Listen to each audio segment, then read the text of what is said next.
Morning. She has been a member of the Unitarian Universalists of Coastal Georgia since May 2020, which was a great time to be joining our fellowship. She has been in UU since 1995, participating in churches in Gwinnett County and Athens, Georgia, and in Indiana. She is an accredited professor of science education, having taught at the high school level for 6 years and at the university level as a teacher educator for 24 years. Her interest includes biology, nature, biathlon, archaeology, and theology. She became friends with the Union Statesboro members during COVID when the two congregations, ours and the Brunswick congregations, were joined together on Zoom. She is happy to be able to present here today a talk with good news, wisdom from the historical Jesus.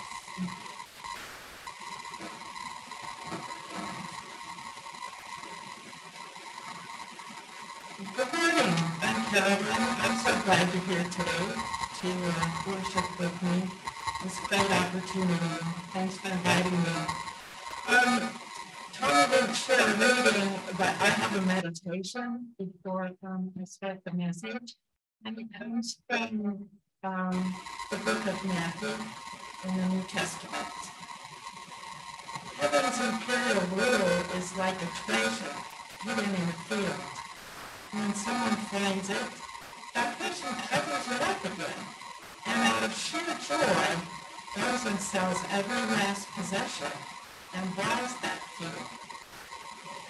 And again, heaven's imperial rule is like some trader looking for beautiful pearls. When that merchant finds one priceless pearl, he sells everything he owns and buys the pearl. He wanted to buy it. So this is my picture of possible representation of Jesus of Nazareth. And my talk is the good news, wisdom from the historical Jesus. There's a lot of words on the slide, but they're mainly to keep me on track. So just listen or read as you wish. Okay. So my story starts here, and this is a bad picture of a church building, not much unlike this one. And this is UUCG in Gwinnett County, so Congregation of Gwinnett. So that was another UUCG. But anyway, I was active there in the late 90s and early 2000s. And they used to set up a little bookstore at the back of the sanctuary, I don't know, a couple times a month, I guess. And I wandered back there and was looking around, and this, the volunteer, this really sweet lady came up and said, I think you might be interested in this. And she handed me this book, The Meaning of Jesus' Two Visions by Borg and N.T. Wright. And I read the book, and it just really grabbed me. And one thing in particular that was useful to me was the concept of a pre-Easter and a post-Easter Jesus. And Marcus Borg originated this concept. So he says it's helpful to separate in our minds what Jesus was like before the time on the cross versus what he's come to mean afterwards. So how do we know about the pre-Easter Jesus? Well, he was a Galilean Jew, and scholars and historians of these Gospels know a lot about the Jewish tradition and the Old Testament. They also knew a lot about what the politics were like in the Greco-Roman world. And they had the writings of the four Gospels, well, the three synoptic Gospels, Matthew, Mark, and Luke. And so scholars have knowledge of Jesus as a man operating in his context, and they can make interpretations based on that. And then the post-Easter Jesus, of course, is the Christ, the Son of God, the second of the Trinity, etc. And that's how a lot of Christians believe in Jesus, of course. And let me just go on. Okay. So how did the common people know about Jesus? Well, almost everyone was illiterate at the time. So there was no writing about, well, virtually no writing about Jesus during his lifetime. The stories of Jesus were passed down, and people traveled from one area to another, like to Syria and so on. And they spread these stories about this man named Jesus. The evangelists were starting to record things and, excuse me, not record, but pass them on through stories. And they were very passionate about spreading the word of Jesus because they were interested in starting a church. But let's look at the timeline of the gospel writings. So they think approximately 4 before the current era to 30 current era is about when Jesus lived. The letters of Paul were written sometime between 30 and 60 in the first century. The writing of Mark wasn't done until between 80 and 85, or sorry, Mark was between 65 and 70. And then the writing of Matthew and Luke extended even later in the first century to about the 80s. And the writing of John didn't come until the current era, 95, and then other writings even later. So there are a lot of stories, and then there are the Gospels. And I wanted to go a little deeper into this. And so I picked up this book that Marcus Borg was part of this group that wrote this book. And it's called The Five Gospels. What did Jesus really say? Has anyone ever heard of that? It's written by a group of people called the Jesus Seminar. And they actually spent 10 years on this. And they started with a new translation of the New Testament and went from there. And what they were searching for is what really came out of Jesus's mouth, or something very similar or very like it, versus what was written in the Gospels by these early evangelists that wanted to spread the good news. And so they went verse by verse throughout the entire New Testament, and they argued about, was this authentic to Jesus? Did he have this thought? Did he really mean to say this? Or was it just something said at the time? Or was it something written by an evangelist to make an impression? And they came up with some really interesting conclusions. Each gospel had multiple writers. And in the end, they decided that only about 18 to 20% of the content of the text of the New Testament reflects what scholars believe Jesus actually said, or something very close to that. The rest of it is constructed and written by the early evangelists. Among things, this is the Jesus Seminar. Now, this is their conclusion.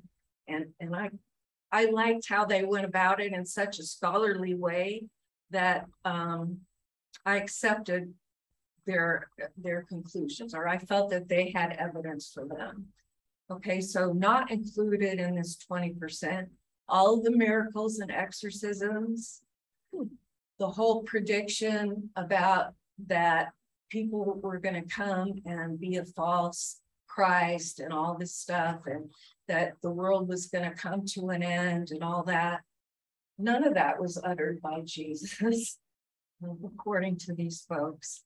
And they feel he did not see himself as a savior or the gateway to heaven. It wasn't his job to save people from their sins. That's what they concluded that Jesus felt. So, oops. So I went even further and did my own analysis of the 18 to 20% because I wanted to know what were the themes and patterns that Jesus did talk about. And I used qualitative content analysis, which I used to use at the university. And I chose the oldest book, which is Mark. And I went through the entire book of Mark and looked for patterns and themes of what Jesus was saying. And then I also looked for patterns and themes of what the rest of the text was about. What were the purposes? What were the discourse purposes of the writers of the Gospels? So I'm going to go ahead and give you my 5 main themes that came out of that, and they're not in any particular order. So the first one is wealth is not to be valued. You cannot serve 2 masters, money and God. Aren't we glad to hear that? And here are a couple of quotes. No one can be a slave to 2 masters. No doubt that the slave will either hate the one and love the other, or be devoted to one and disdain the other. You can't be enslaved to both God and a bank account. And that's not the only time he talks about this. It recurs a lot. And there's the famous, it is easier for a camel to squeeze through a needle's eye than for a wealthy person to get into God's domain.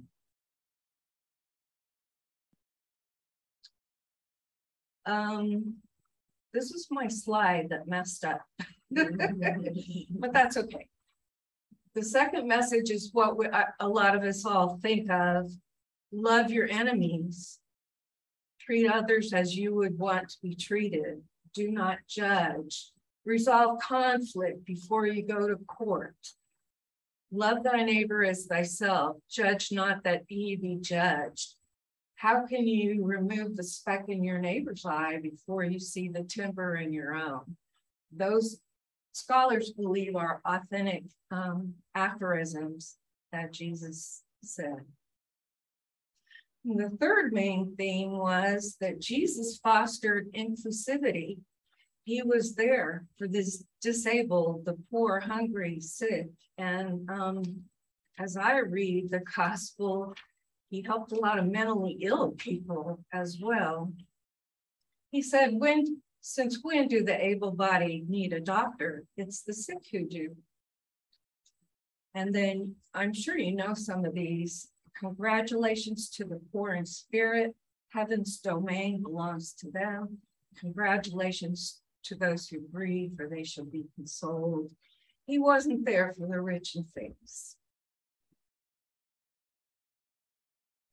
Number 4, and this comes up more than just once or twice too.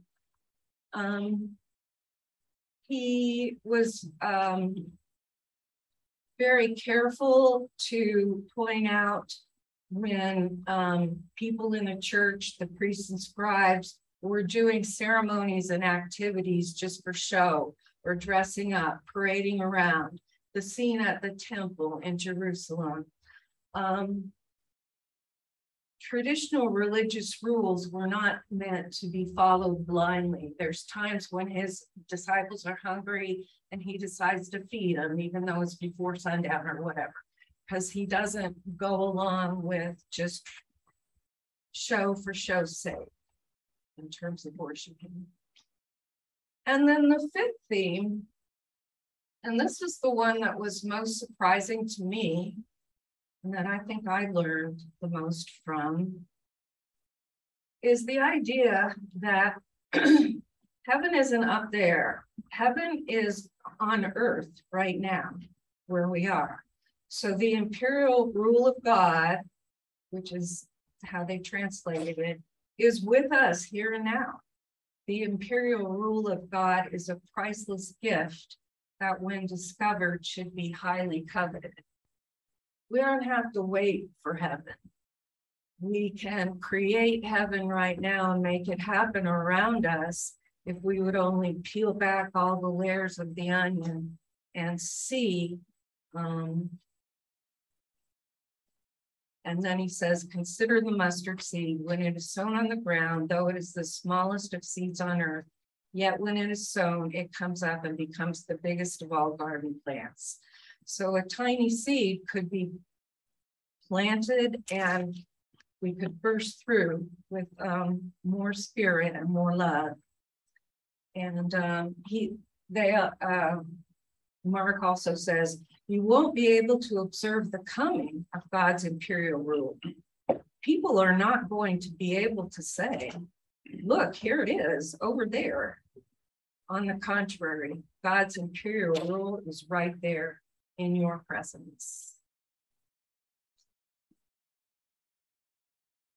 And then I looked at the purposes and themes of the evangelists, as I mentioned, and I kept this part kind of short, but what did they write about in all this 80% of the text? Well, they had to create a story. They created a narrative that had people and places and talked about Jesus traveling and teaching so they could explain it. So they created a narrative. They loved to draw in prophecies, like Isaiah said this, and here we are with Jesus acting out this role as was told in the prophecy. They wanted to describe the miracles and exorcisms. They wanted to amaze people. They wanted to know how famous Jesus was, so they could gather more of a following, right? And they predicted Jesus' death on the cross. Mark chapter 13 is called the Little Apocalypse. And it says, Jesus said, and it's this long thing about what's going to happen at the end of the world. And the evangelists wrote that later, the scholars think. Okay, and just to convince people how wonderful he is, they also put a lot of words in Jesus's mouth. So they call the first three gospels, Matthew, Mark, and Luke, the synoptic gospels, because they tell us a story. But John is really all just written discourse and has Jesus saying these long speeches, which the historical scholars are quite sure he never did. He spoke mainly in aphorisms and parables. So what did those evangelists do? Beth Sutton sent me this, so I put it in here. You may have seen it, it went around Facebook. The metamorphosis of Jesus Christ from a humble servant of the abject poor to a symbol that stands for gun rights, prosperity theology, anti-science, limited government that neglects the destitute, and fierce nationalism is truly the strangest transformation in history. And I said that I had burning questions about the meaning of Jesus, and I, in fact, answered them, my own research questions in a way. So what did this mean for me? The main messages of Jesus were largely about social justice. That's basically all what he talked about, and also bringing the spirit of heaven down to earth. I can believe in the followings I can believe in the teachings of Jesus without believing in any supernatural beings. And that sits well with me. For me, Jesus did not predict his own demise. He was not self-aware of being the savior, and he was not the key to saying, Jesus is my savior is not the key to getting into heaven, in my understanding of Jesus.